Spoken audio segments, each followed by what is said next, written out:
ಎಪ್ಪತ್ತಗಿರಿಯನ್ನು ನೋಡುವುದಕ್ಕಿಂತ ಕಪ್ಪತ್ತಗಿರಿಯನ್ನು ನೋಡ ಅಂತೇಳಿ ಹಿರಿಯರು ಒಂದು ನುಡಿ ಮಾಡಿದ್ದಾರೆ. ಈ ಕಪ್ಪತ್ತಗುಡ್ಡ ಭಾರತ ದೇಶದೊಳಗೆ ಅತಿ ಶುದ್ಧ ಗಾಳಿ ಸಿಗುವ ಜಾಗದೊಳಗೆ ನಂಬರ್ 1 ಸ್ಥಾನದೊಳಗೈತ್ರಿ. ಮತ್ತೆ ಸರ್ಕಾರ ಕಪ್ಪತ್ತಗುಡ್ಡನ ವನ್ಯಜೀವಿ ಧಾಮ ಮತ್ತು ಸಂರಕ್ಷಿತ ಪ್ರದೇಶ ಅಂತೇಳಿ ಘೋಷಣೆ ಮಾಡೈತಿ. ಇಂಥ ಕಪ್ಪತ್ತಗುಡ್ಡದೊಳಗೆ ಅನೇಕ ವಿಸ್ಮಯವಾದ ಜಾಗಗಳನ್ನು ನಾವಿಲ್ಲಿ ನೋಡಬಹುದು. ಆ ಜಾಗಗಳ ಪೌರಾಣಿಕ ಹಿನ್ನೆಲೆ ಮತ್ತು ಐತಿಹಾಸಿಕ ಹಿನ್ನೆಲೆಯನ್ನು ಅನ್ನೋದನ್ನ ಇವತ್ತಿನ ಸಂಚಿಕೆಯೊಳಗೆ ನಾವು ಎಕ್ಸ್ಪ್ಲೋರ್ ಮಾಡೋಣಂತೆ. ಕಪ್ಪತ್ತಗುಡ್ಡದ ದಕ್ಷಿಣ ಭಾಗಕ್ಕೆ ಡೋಣಿಯಿಂದ ಒಂದು ಕಚ್ಚಾ ರೋಡ್ ಹೋಗುತ್ತೆ. ಆ ಕಚ್ಚಾ ರೋಡ್ ಮೂಲಕ ನಾವು ಹೋದ್ರೆ ಫಾರೆಸ್ಟ್ ಇಲಾಖೆದವರು ಒಂದು ಗೇಟ್ ಬರ್ತಾ, ಆ ಗೇಟ್ ಒಳಗೆ ನಾವು ಮನುಷ್ಯರಿಗೂ ಮತ್ತು ಗಾಡಿಗೆ ನಾವು ಎಂಟರ್ ಫೀಯನ್ನು ತಗೊಂಡು ಒಳಗಡೆ ಹೋಗಬೇಕಾಗತ್ತೆ. ಚಿತ್ಕೋಟ್ ಸೀರಿಯಲ್ ನೋಡೋ ಚಿಗವರ ಕಟ್ಟಿ ಮೇಲೆ ಕುಂತ ವಿಡಿಯೋ ಕಾಕಾರ ಎಲ್ಲರಿಗೂ ನಮಸ್ಕಾರ ರೀ. ಹೆಂಗದ್ರಿ? ಆರಾಮದಿರಲ್ಲ? ನೀವು ಆರಾಮದ್ರಿ ಅಂತ ಅನ್ಕೊಂಡೇನ್ರಿ. ನಾನು ಆರಾಮದಿನಿ. ಇವತ್ತು ನಿಮ್ಗೆ ಪ್ರಪಂಚದೊಳಗೆ ಅತ್ಯಂತ ನಿಗೂಢವಾದ ಗುಡ್ಡಕ್ಕೆ ಕರ್ಕೊಂಡ್ಬಂದ್ರಿ. ಯಾಕಂದ್ರೆ ಇದರ ಪೌರಾಣಿಕ ಹಿನ್ನೆಲೆ 38,93,125 ವರ್ಷಗಳ ಹಿಂದೆ ಹೋಗುತ್ತೆ. ಸತ್ಯಯುಗದೊಳಗೆ, ತ್ರೇತಾಯುಗದೊಳಗೆ, ದ್ವಾಪಾರ ಯುಗದೊಳಗೆ ಇಲ್ಲಿ ಕೆಲವೊಂದಿಷ್ಟು ಪೌರಾಣಿಕ ಘಟನೆಗಳು ನಡೀತೀವ್ರಿ. ಆ ಘಟನೆಗಳು ಏನನ್ನ ತಿಳ್ಕೊಂಡಂತ ಅಷ್ಟೇ ಅಲ್ಲ, ಕಲಿಯುಗದೊಳಗೆ ಇಲ್ಲಿ ಐತಿಹಾಸಿಕ ಘಟನೆಗಳು ನಡೀತೀವಿ. ಆ ಐತಿಹಾಸಿಕ ಘಟನೆಗಳು ಏನನ್ನ ತಿಳ್ಕೊಂಡಂತ ಮತ್ತೆ ಇಲ್ಲಿ ಒಬ್ಬ ರಾಕ್ಷಸ ಇದ್ದಂತ್ರಿ ಸತ್ಯಯುಗದೊಳಗೆ. ಆ ರಾಕ್ಷಸನ ಹೆಸರೇನು, ಆ ರಾಕ್ಷಸನ ಯಾರು ಸಂಹಾರ ಮಾಡಿದ್ರು, ಆ ರಾಕ್ಷಸ ಇಲ್ಲಿ ಏನ್ ಮಾಡ್ತಾ ಇದ್ದ ಅನ್ನೋದು ತಿಳ್ಕೊಂಡಂತ ಮತ್ತೆ ಇದಕ್ಕೆ ಬೇರೆ ಬೇರೆ ಹೆಸರಿನಿಂದ ಕರೀತಾರೆ. ಸಂಜೀವನಿ ಪರ್ವತ, ದ್ರೋಣಿಗಿರಿ ಪರ್ವತ, ಕಪೋತಗಿರಿ, ಉತ್ತರ ಕರ್ನಾಟಕ ಸಹ್ಯಾದ್ರಿ, ಔಷಧಿ ಸಸ್ಯ ಕಾಶಿ, ಹಿಂಗ ಬೇರೆ ಬೇರೆ ಹೆಸರಿಂದ ಕಪ್ಪತ್ತಗುಡ್ಡನ ಕರೀತಾರ್ರಿ. ಈ ಹೆಸರು ಬರ್ಲಿಕ್ಕೆ ಕಾರಣ ಏನನ್ನ ತಿಳ್ಕೊಂಡಂತ ಇಲ್ಲಿ ಸಂಜೀವನಿ ಸಸ್ಯ ಐತಂದ್ರಿ. ಆ ಸಂಜೀವನಿ ಸಸ್ಯ ಐತಂದ್ರೆ ನಮ್ಗೆ ಯಾಕೆ ಅದು ಸಿಗ್ತಾ ಇಲ್ಲ, ನಮ್ಮ ಕಣ್ಣಿಗೆ ಅದು ಯಾಕೆ ಕಾಣ್ತಾ ಇಲ್ಲ, ಆ ಸಂಜೀವನಿ ಸಸ್ಯ ಇಲ್ಲಿ ಹೆಂಗೆ ಬಂತು ಅನ್ನೋದನ್ನ ನಾವು ತಿಳ್ಕೊಂಡಂತ್ರಿ. ಹಂಗಾರೆ ನಾವು ಮೊದಲಿಗೆ ಎಲ್ಲಿಂದ ಪ್ರಾರಂಭ ಮಾಡಿದ್ರಿ? ಮೊದಲ ಕಲಿಯುಗದಿಂದ ಪ್ರಾರಂಭ ಮಾಡೋಣಂತ್ರಿ. ಈಗ 17ನೇ ಶತಮಾನದೊಳಗೆ ಚಿತ್ರದುರ್ಗದ ಮದಕರಿ ನಾಯಕರಿಗೂ ಮತ್ತು ಹೈದರಾಲಿಗೆ ಯುದ್ಧ ನಡೆದಿರ್ತೈತಿ. ಆ ಯುದ್ಧದೊಳಗೆ ಮದಕರಿ ನಾಯಕರು ಮರಾಠರ ಸಹಾಯವನ್ನು ಕೋರ್ತಾರ. ಆಗ ಮರಾಠರ ಸೈನ್ಯ ಮಹಾರಾಷ್ಟ್ರದಿಂದ ಚಿತ್ರದುರ್ಗಕ್ಕೆ ಹೋಗ್ಬೇಕಂತಂದ್ರೆ ಕಪ್ಪತ್ತಗುಡ್ಡದ ಈ ಅರಣ್ಯ ಪ್ರದೇಶದ ಮೂಲಕ ಹೊಂಟಿತ್ತು ಅನ್ನೋದನ್ನು ತರಾಸು ಅವರ ಐತಿಹಾಸಿಕ ಕಾದಂಬರಿ ಒಳಗೆ ಉಲ್ಲೇಖಿರೋದನ್ನು ನಾವು ನೋಡ್ಬೋದ್ರಿ. ನೋಡಿದ್ರಲ್ಲ, ಇದು ಐತಿಹಾಸಿಕ ಘಟನೆ 17ನೇ ಶತಮಾನದೊಳಗೆ ಕಪ್ಪತ್ತಗುಡ್ಡದ ಅರಣ್ಯ ಪ್ರದೇಶದೊಳಗೆ ನಡೆದಿದ್ದರೆ. ಈ ರೋಡ್ ಐತಲ್ರಿ, ಇದು ಕಪ್ಪತ್ತಗುಡ್ಡದ ನೆತ್ತಿ ಮೇಲೆ ಹೋಗುತ್ತಾ. ಮತ್ತು ಇನ್ನೊಂದು ರೋಡ್ ಐತೆ ನೋಡ್ರಿ ಈ ಕಡೆ, ಇದು ನಂದಿವೇರಿ ಜಾಗಕ್ಕೆ ಹೋಗುತ್ತೆ. ಇದು ಕಪ್ಪತ್ತಗುಡ್ಡದ ವನ ಪ್ರದೇಶದೊಳಗಿರುವಂಥ ಒಂದು ಅದ್ಭುತವಾದ ಜಾಗ ರೀ. ಇದರ ಪೌರಾಣಿಕ ಮತ್ತು ಐತಿಹಾಸಿಕ ಹಿನ್ನೆಲೆ ಏನು ಅನ್ನೋದನ್ನು ಮೊದಲು ತಿಳ್ಕೊಂಡಂತ ಆಮೇಲೆ ನಾವು ಕಪ್ಪತ್ತಗುಡ್ಡದ ನೆತ್ತಿ ಮೇಲೆ ಹೋಗೋಣಂತ್ರಿ.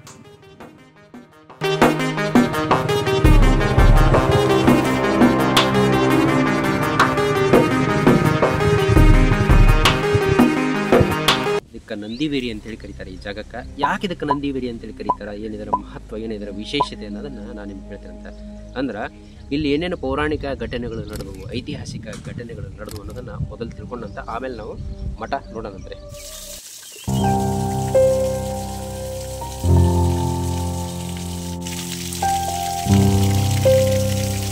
ಐತಿಹಾಸಿಕ ಘಟನೆ ಈ ಜಾಗದೊಳಗೆ ಏನು ನಡೀತ ಅನ್ನೋದು ನಾನು ನಿಮ್ಗೆ ಹೇಳ್ಬಿಡ್ತಂದ್ರೆ, ಕೊಪ್ಪಳ ಗವಿಮಠ ಯಾರು ಗೊತ್ತಿಲ್ಲ ಹೇಳ್ರಿ? ಕೊಪ್ಪಳ ಗವಿಮಠ ಎಲ್ಲರಿಗೂ ಗೊತ್ತೈತೆ. ಆ ಕೊಪ್ಪಳ ಗವಿಮಠದ 6ನೇ ಪೀಠ ಇತ್ತು.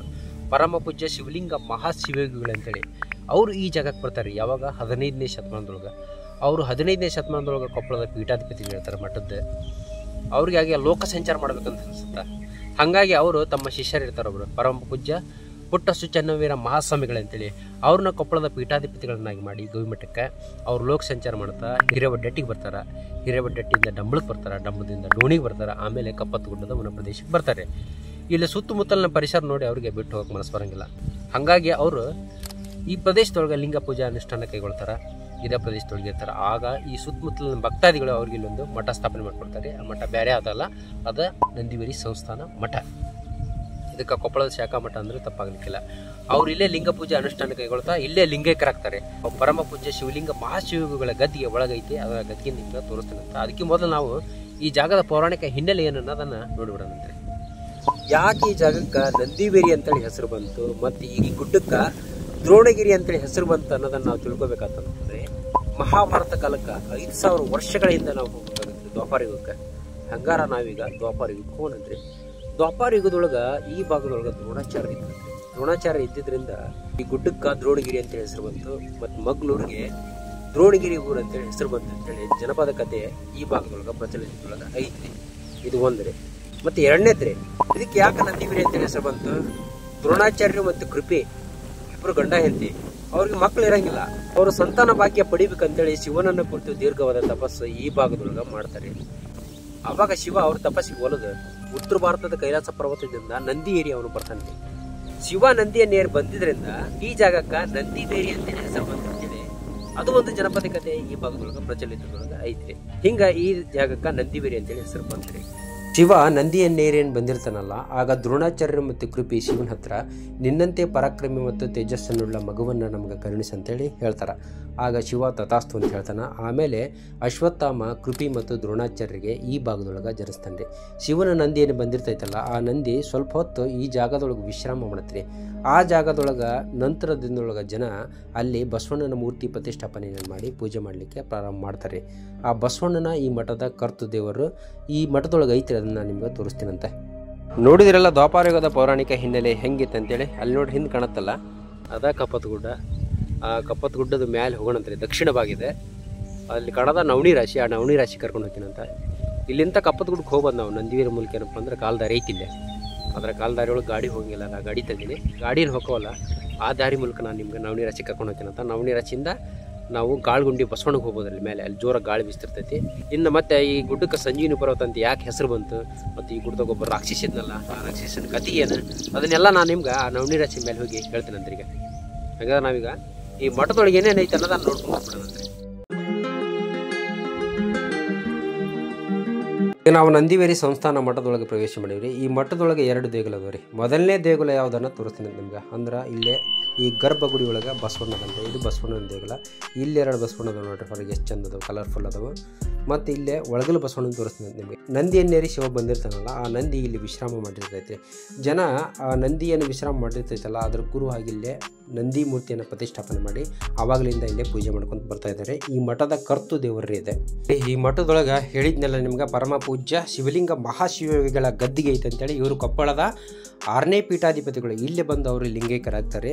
ಅವರು ಈ ಮಠನ ಸ್ಥಾಪನೆ ಮಾಡಿದ್ರಿ. ಅವ್ರ ಗದ್ದಿಗೆನ ನಾವೀಗ ನೋಡ್ತಾ ಇರೋದ್ರಲ್ಲಿ. ಈಗ ನಂದಿವರಿ ಮುಗಿಸಿದ್ರಿ. ನಂದಿವರಿಯಿಂದ ನಾವೀಗ ನವಣಿ ರಾಶಿಗೆ ಹೋಗೋಣಂತ. ನವಣಿ ರಾಶಿ ಮೇಲೆ ಹೋಗಿ ಅಲ್ಲೇ ಕಪ್ಪತ್ತು ಗುಡ್ಡದ ಸಂಜೀವಿನಿ ಪರ್ವತ ಅಂತ ಯಾಕೆ ಕರೀತಾರೆ ಅನ್ನೋದನ್ನು ನೋಡೋಣಂತ. ಮತ್ತು ಹಂಗೆ ಅಲ್ಲೇ ಮುಂದೆ ಬಂಗಾರ ಕೊಳ ಐತಿ, ಬಂಗಾರ ಕೊಳ ತೋರಿಸುತ್ತೆ.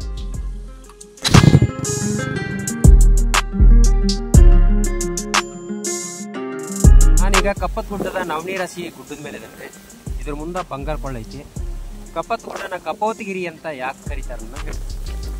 ಕಪೋತ್ ಅಂತಂದ್ರೆ ಸಂಸ್ಕೃತದೊಳಗೆ ಪಾರಿವಾಳ ಅಂತೇಳಿ ಅರ್ಥ. ಆಗ ಈ ಭಾಗದೊಳಗ್ರಿ ಪಾರಿವಾಳಗಳಿಗೆ ಸಾಕಷ್ಟು ಸಂಖ್ಯೆ ಒಳಗಿತ್ತು. ಹಾಗಾಗಿ ಇದಕ್ಕೆ ಕಪೋತಗಿರಿ ಅಂತೇಳಿ ಕರೆದಾರೆ. ಮತ್ತು ಇನ್ನೊಂದು ಇದಕ್ಕೆ ಸಂಜೀವಿನಿ ಪರ್ವತ ಅಂತೇಳಿ ಯಾಕೆ ಕರೀತಾರೆ, ಯಾಕಂದ್ರೆ ಇಲ್ಲಿ ಸಂಜೀವಿನಿ ಸಸ್ಯ ಸಿಗುತ್ತಂತ. ಆ ಸಂಜೀವಿನಿ ಸಸ್ಯ ಸಿಗುತ್ತಂದ್ರೆ ನಮ್ಮ ಕೈಗೆ ಯಾಕೆ ಸಿಗ್ತಾ ಇಲ್ಲ, ಅದು ನಮ್ಮ ಕಣ್ಣಿಗೆ ಯಾಕೆ ಕಾಣ್ತಾ ಇಲ್ಲ ಅನ್ನೋದನ್ನು ನಾವು ತಿಳ್ಕೊಬೇಕಂತಂದ್ರೆ ನಾವು ರಾಮಾಯಣ ಕಾಲಕ್ಕೆ ಹೋಗ್ಬೇಕ್ರಿ. ಹಾಗಾದ್ರೆ ರಾಮಾಯಣ ಕಾಲಕ್ಕೆ ಇಲ್ಲೇನು ನಡೀತು ಅನ್ನೋದು ನಾವೀಗ ನೋಡೋಣಂತ್ರಿ. ರಾಮಾಯಣದೊಳಗೆ ರಾಮ ಮತ್ತು ರಾವಣನಿಗೆ ಯುದ್ಧ ನಡೆದಾಗ ಆ ಯುದ್ಧದೊಳಗೆ ಲಕ್ಷ್ಮಣ ಮೂರ್ಛೆ ಹೋಗಿ ಬೀಳದಾನ. ಲಕ್ಷ್ಮಣ ಬದುಕಬೇಕಂತಂದ್ರೆ ಸಂಜೀವನಿ ಸಸ್ಯದ ಅವಶ್ಯಕತೆ ಇರ್ತೈತಿ. ಹಾಗಾಗಿ ಹನುಮಂತ ಲಂಕಾದಿಂದ ಉತ್ತರ ಭಾರತಕ್ಕೆ ಬರ್ತಾನೆ ಸಂಜೀವನಿ ಸಸ್ಯ ತೊಗೊಂಡು ಹೋಗಕ್ಕೆ. ದ್ರೋಣಗಿರಿ ಪರ್ವತದೊಳಗೆ ಅದು ಇರ್ತೈತಿ. ಅವ ಅಲ್ಲೇ ಸಂಜೀವನಿ ಸಸ್ಯ ಹುಡುಕಾಡ್ತಾನೆ ರೀ. ಅವನಿಗೆ ಸಂಜೀವನಿ ಸಸ್ಯ ಯಾವುದಂತ ಗೊತ್ತಾಗಂಗಿಲ್ಲ. ಹಾಗಾಗಿ ಇಡೀ ಗುಡ್ಡನ ಅವನು ಲಂಕಾಕ್ಕೆ ಹೊತ್ಕೊಂಡ್ಬರ್ತಾನೆ ರೀ. ಆಮೇಲೆ ವೈದ್ಯರು ಏನು ಮಾಡ್ತಾರೆ, ಸಂಜೀವನಿ ಸಸ್ಯದ ಸಹಾಯದಿಂದ ಲಕ್ಷ್ಮಣನ ಬದುಕಿಸ್ತಾರೆ. ಹೊಳ್ಳಿ ಆ ಗುಡ್ಡನಲ್ಲಿ ಇಟ್ಟು ಬರ್ಬೇಕಲ್ರಿ. ಹನುಮಂತಗ ಆ ಗುಡ್ಡನ ಅಲ್ಲಿಂದ ಶ್ರೀಲಂಕಾದಿಂದ ಉತ್ತರ ಭಾರತಕ್ಕೆ ತಲುಪಿಸುವಂಥ ಸಾಮರ್ಥ್ಯ ಇರ್ತೈತಿ ಹಿಂಗೆ ಹೋಗೋದು. ಹಾಗಾಗಿ ಹನುಮಂತ ಏನು ಮಾಡ್ತಾನೆ, ಆ ಗುಡ್ಡ ತೊಗೊಂಡು ಹಿಂಗೆ ಒಗಿತಿರ್ತಾನೆ. ಒಗಿಬೇಕಂತಂದ್ರೆ ವಿಭೀಷಣನ್ ಹೇಳ್ತಾನೆ, ಮಾರ್ಗ ಮಧ್ಯದೊಳಗೆ ಏನಾರ ತೊಂದರೆ ಆಗಿ ಆ ಗುಡ್ಡದ ಬಗ್ಗೆ ಕತ್ತರಿಸಿ ಬಿದ್ದರೆ ಸಮಸ್ಯೆ ಆಗುತ್ತಲ್ಲ ಅಂತೇಳಿ ಹೇಳ್ತಾನೆ. ಆಗ ರಾಮ ಹೇಳ್ತಾನೆ, ಇದರಿಂದ ತೊಂದರೆ ಏನಾಗಂಗಿಲ್ಲ.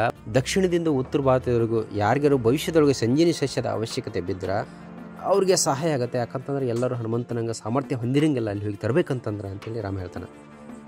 ಆಗ ಹನುಮಂತ ಏನು ಮಾಡ್ತಾನೆ, ಆ ದ್ರೋಣಗಿರಿ ಪರ್ವತನ ಆಕಾಶ ಮಾರ್ಗದ ಮೂಲಕ ಹೋಗಿತಾನೆ. ಆಗ ಸ್ವಲ್ಪ ಭಾಗ ಕತ್ತರಿಸಿ ಶ್ರೀಲಂಕಾದೊಳಗೆ ಬೀಳ್ತೈತಿ, ಇನ್ನೊಂದು ಸ್ವಲ್ಪ ಭಾಗ ಕತ್ತರಿಸಿ ಕರ್ನಾಟಕದ ಕಪ್ಪತ್ತು ಗುಡ್ಡದ ವನ ಪ್ರದೇಶದೊಳಗೆ ಬೀಳ್ತೈತಿ. ಉಳಿದಿದ್ದ ಭಾಗ ಹೋಗಿ ಮೂಲ ಜಾಗದೊಳಗೆ ಹೋಗಿ ಸೇರ್ಕೊಂತೈತಿ.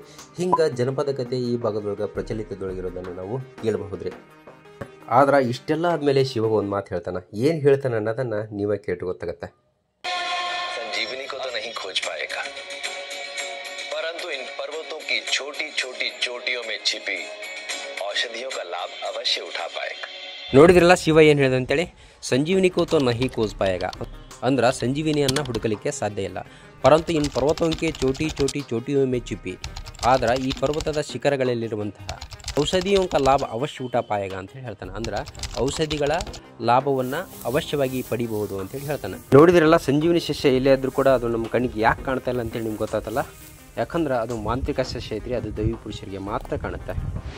ಇನ್ನು ಸತ್ಯಯುಗಕ್ಕೆ ಹೋಗೊಂಡ್ರೆ ಸತ್ಯಯುಗದೊಳಗೆ ಇಲ್ಲೇ ಪುರಾಣಕ್ಕೆ ಸಂಬಂಧಪಟ್ಟಂಥ ಏನೇನು ಘಟನಾವಳಿಗಳು ನಡೀತೀವಿ ಅನ್ನೋದನ್ನು ನಾವು ನೋಡೋಣ. ಸತ್ಯಯುಗದೊಳಗ್ರಿ ಬ್ರಹ್ಮಗ 9 ಜನ ಮಕ್ಳು ಇರ್ತಾರ. ಅವ್ರು ಯಾರ್ಯಾರು ಅಂತಂದ್ರೆ ಅತ್ರಿ, ಅಂಗಿರಸ, ಮರೀಚಿ, ನಾರದ, ಪುಲಹ, ಪುಲಸ್ಸ, ವಶಿಷ್ಠ, ಭೃಗು, ಕೃತ ಅಂತೇಳಿ ಈ 9 ಜನ ಮಕ್ಕಳು ಭೂಮಿ ಮೇಲೆ ತಪಸ್ಸನ್ನು ಆಚರಣೆ ಮಾಡಲಿಕ್ಕೆ ಬರ್ತಾರೆ. ಆಗ ಕೃತಮುನಿ ಕಪ್ಪತ್ತಗುಡ್ಡದ ವನ ಪ್ರದೇಶದಾಗಿರುವಂಥ ಕುಬೇರಾಕ್ಷವನ ಅಥವಾ ಗಜ್ಜುಗವನವನ್ನು ಆಯ್ಕೆ ಮಾಡ್ಕೊಂತಾನೆ. ಆ ಕುಬೇರಾಕ್ಷವನ ಗಜ್ಜುಗವನ ಅಂತಂದ್ರೆ ಬೇರೆ ಯಾವುದೂ ಅಲ್ರಿ, ಈಗಿನ ಗದಗ ಆಗಿನ ಕುಬೇರಾಕ್ಷವನ ಅಥವಾ ಗಜ್ಜುಗವನ ರೀ. ಹಿಂಗೆ ತಪಸ್ಸನ್ನು ಆಚರಣೆ ಮಾಡ್ತಿರುವ ಸಂದರ್ಭದೊಳಗೆ ಈ ಕಪ್ಪತ್ತಗುಡ್ಡದ ವನ ಪ್ರದೇಶದೊಳಗೆ ಒಬ್ಬ ರಾಕ್ಷಸ ಇರ್ತಾನ. ಅವನ ಹೆಸರು ಕಪೋತರೋಮ್ ಅಂತೇಳಿ. ಅವನು ಕಳಸಾಕ್ಷ ಮತ್ತು ಬಲ್ಲಾಟ ಅಂತೇಳಿ ಇನ್ನುಳಿದ ರಾಕ್ಷಸರ ಜೊತೆ ಸೇರಿಕೊಂಡು ಇಲ್ಲಿರುವಂಥ ಋಷಿ ಮುನಿಗಳಿಗೆ ಕಾಟ ಕೊಡ್ತಿರ್ತಾನೆ.